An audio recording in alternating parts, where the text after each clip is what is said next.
पादपों में जल का परिवहन। बच्चों, पादप अपनी जड़ों द्वारा मिट्टी में से जल और खनिज लवणों को सोखकर उनको पत्तियों को उपलब्ध करवाते हैं। पत्ते जल और कार्बन डाइऑक्साइड का इस्तेमाल करके प्रकाश संश्लेषण की क्रिया द्वारा भोजन बनाते हैं। पादप जड़ों द्वारा जल और खनिजों को सोखते हैं। जड़ों में जड़ बाल होते हैं। वास्तव में जड़ बाल जल में घुले हुए खनिज पदार्थों और जल को सोखने के लिए जड़ की सतह के क्षेत्रफल को बढ़ा देते हैं। जड़ बाल मिट्टी कणों में मौजूद जल के संपर्क में रहते हैं। पादपों में मिट्टी में से जल और पोषक तत्वों का परिवहन करने के लिए पाइप जैसी वहनियां होती हैं।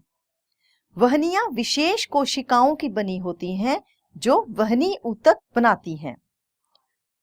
ऊतक कोशिकाओं का वह समूह होता है जो किसी चीज में किसी विशेष कार्य को निभाता है। जल और पोषक तत्वों के परिवहन के लिए पादपों में जो वहनी ऊतक होता है उसे जाइलम कहा जाता है।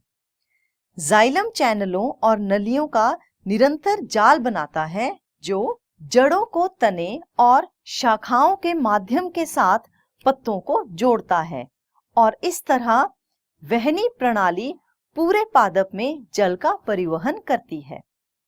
पत्ते भोजन का संश्लेषण करते हैं। भोजन को पादप के सभी भागों में ले जाया जाता है। यह कार्य वहनी ऊतकों द्वारा किया जाता है जिनको फ्लोएम कहा जाता है। इस प्रकार जाइलम और फ्लोएम पादपों में पदार्थों का परिवहन करते हैं।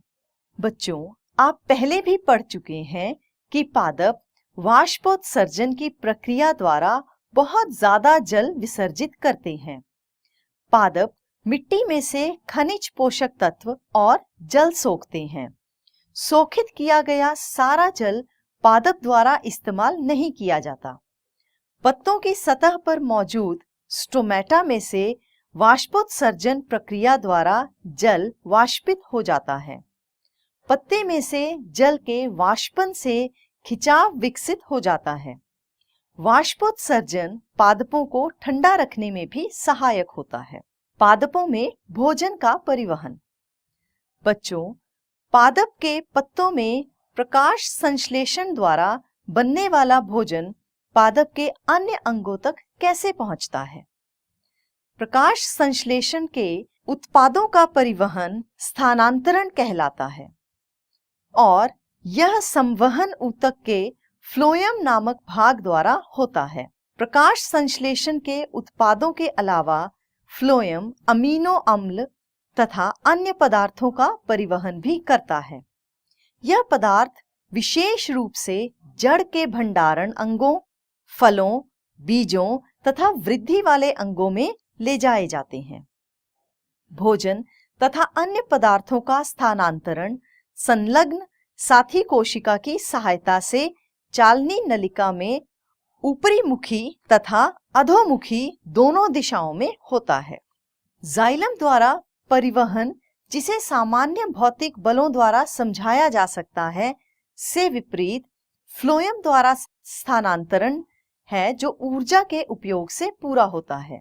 सुक्रोज सरीखे पदार्थ फ्लोएम ऊतक में एटीपी से प्राप्त ऊर्जा से ही स्थानांतरित होते हैं। यह ऊतक का परिसरण दाब बढ़ा देता है जिससे जल इसमें प्रवेश कर जाता है। ये दबाव पदार्थों को फ्लोएम से उस ऊतक तक ले जाते हैं जहां पर दबाव कम होता है। उत्सर्जन वह जैव प्रक्रम जिसमें हानिकारक उपापचयी वर्ज्य पदार्थों का निष्कासन होता है, उत्सर्जन कहलाता है। एक कोशिक जीव इन अपशिष्टों को शरीर की सतह से जल में विसरित कर देते हैं। जटिल बहुकोशिकीय जीव इस कार्य को पूरा करने के लिए विशिष्ट अंगों का प्रयोग करते हैं। मानव में उत्सर्जन। हमारे शरीर में कोशिकाएं अपनी क्रियाओं को पूरा करते समय यूरिया और यूरिक अम्ल जैसे नाइट्रोजनीय पदार्थों का उत्पादन करते हैं। यह पदार्थ वर्ज्य और विषैले होते हैं, इसलिए इनका हमारे शरीर से बाहर निकलना बहुत आवश्यक होता है। रुधिर इन पदार्थों को इकट्ठा करता है और शरीर में से बाहर निकालने के लिए इन पदार्थों को उत्सर्जन प्रणाली तक ले जाता है। मानव के उत्सर्जन तंत्र में एक जोड़ा वृक्क, एक मूत्रवाहिनी, एक मूत्राशय तथा एक मूत्र मार्ग होता है। नेफ्रॉन वृक्क में क्रियात्मक इकाई होते हैं जो फिल्ट्रेशन या छानन द्वारा रुधिर को साफ करती हैं। प्रत्येक नेफ्रॉन में बारीक वहनियों का एक झुंड होता है और कप के आकार की एक ट्यूब होती है जिसको बोमैन कैप्सूल कहा जाता है। रुधिर का शुद्धिकरण इस कैप्सूल में होता है। यहाँ पर रुधिर में से यूरिया, यूरिया अम्ल, ग्लूकोज, अमीनो अम्ल और लवण को छान लिया जाता है। ग्लूकोज, अमीनो अम्ल और कुछ उपयोगी लवण रुधिर के वहन द्वारा दोबारा सोख लिए जाते हैं। वर्ज्य पदार्थों के साथ साथ जल मूत्राशय में इकट्ठा कर लिया जाता है जिसे मूत्र कहा जाता है।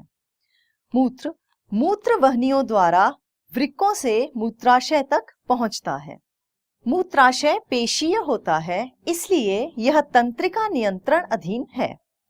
परिमाण अनुसार हम मूत्र निकास नियंत्रण कर सकते हैं। बनावटी वृक्क।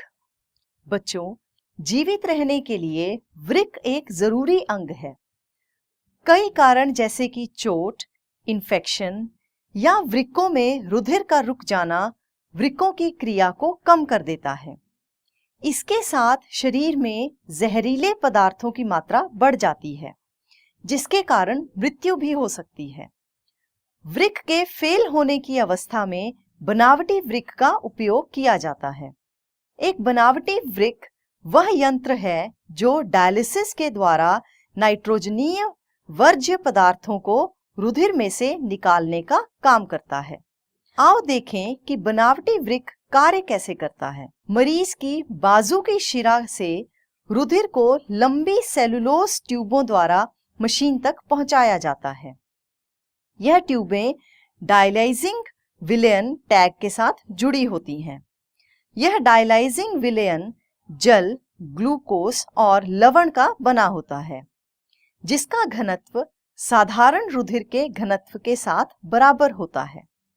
जैसे ही मरीज का रुधिर डायलाइजिंग विलयन में से गुजरता है तो रुधिर में मौजूद नाइट्रोजनीय वर्ज्य पदार्थ छांटने योग्य मुसामदार सेलुलोज ट्यूबों द्वारा डायलाइजिंग विलयन में पहुंच जाता है।